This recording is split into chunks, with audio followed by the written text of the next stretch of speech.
Alors là, ASICS a vraiment surpris tout le monde en lançant le même jour deux nouvelles chaussures de course à pied haute performance, la Mega Blast et la Sonic Blast. Deux modèles, une seule et même technologie de pointe. Comment s'y retrouver? Allez, on décortique ça ensemble. Et voilà, on est en plein dans le dilemme. On a deux chaussures qui, sur le papier, semblent assez proches, mais qui cachent en réalité des philosophies très différentes. Pour faire le bon choix, il faut creuser un peu et comprendre ce qui les distingue vraiment. En fait, la confusion, elle vient de là. Les deux partagent cette fameuse mousse innovante, la FF Turbo 2. On pourrait croire que ce sont des jumelles, mais en réalité, pas du tout. Elles sont conçues pour des coureurs et des objectifs bien distincts.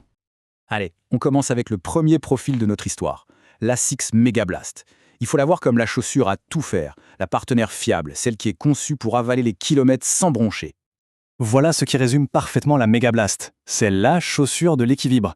Ce n'est pas la plus explosive du marché, non, mais c'est celle qui offre ce compromis presque parfait entre un super amorti et une bonne réactivité, idéal pour une multitude de séances. Bon, passons aux chiffres, parce que ça parle. 230 grammes, c'est vraiment léger pour une chaussure avec autant d'amorti. On parle de 46 mm au talon, c'est énorme. Le drop de 8 mm, lui, est assez classique, il favorise une foulée naturelle. Alors, concrètement, ça donne quoi? Du côté des points forts, on a un confort et une polyvalence vraiment exceptionnels. C'est le genre de chaussures qu'on peut enfiler pour un footing tranquille ou même pour une séance un peu plus rythmée. Maintenant, les points faibles. Son prix est quand même élevé et il lui manque ce petit kick, cette explosivité qu'on retrouve sur d'autres modèles, notamment parce qu'elle n'a pas de plaque carbone. Ok, on passe maintenant à sa sœur, la Sonic Blast. Et là, attention, on change complètement de registre. On ne parle plus de polyvalence, mais bien de vitesse à l'état pur. C'est la chaussure taillée pour les efforts intenses. Cette phrase, elle résume tout. Le terrain de jeu de la Sonic Blast, ce sont les séances de fractionnés, les intervalles sur la piste ou les répétitions en côte. Bref, tous les moments où chaque seconde compte vraiment. Et quand on regarde la fiche technique, ça se confirme tout de suite. Elle est un peu plus lourde, mais elle intègre une double couche de mousse et surtout une plaque Astroplate.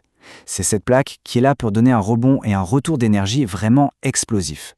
Du coup, le bilan est assez simple à faire. La Sonic Blast, elle, brille par son dynamisme, par son retour d'énergie grâce à sa plaque et à sa géométrie très agressive. Le revers de la médaille, c'est qu'elle est plus lourde, un peu moins confortable sur les sorties longues et beaucoup moins polyvalente que la Mega Blast. Bon, maintenant qu'on a fait connaissance avec les deux, il est temps de les mettre sur le ring pour le duel final. C'est là que les différences vont vraiment sauter aux yeux. Alors, concrètement, côte à côte, ça donne quoi?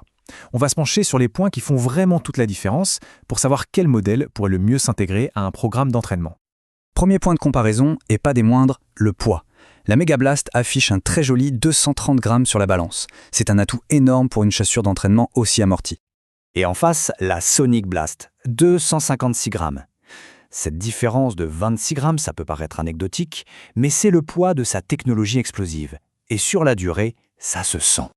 Donc si on résume le match, le résultat est assez clair.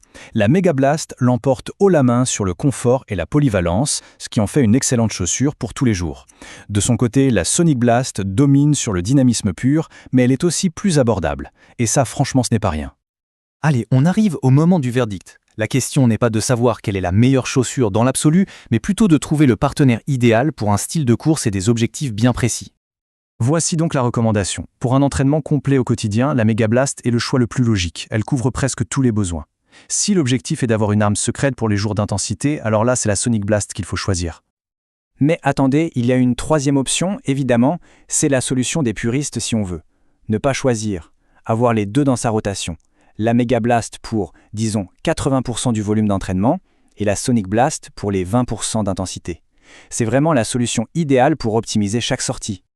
Et on termine là-dessus avec une question un peu plus philosophique. Vaut-il mieux investir dans une seule super paire à tout faire ou se construire un petit arsenal de chaussures spécialisées? C'est un débat qui touche vraiment au cœur de la stratégie de chaque coureur. Voilà de quoi réfléchir.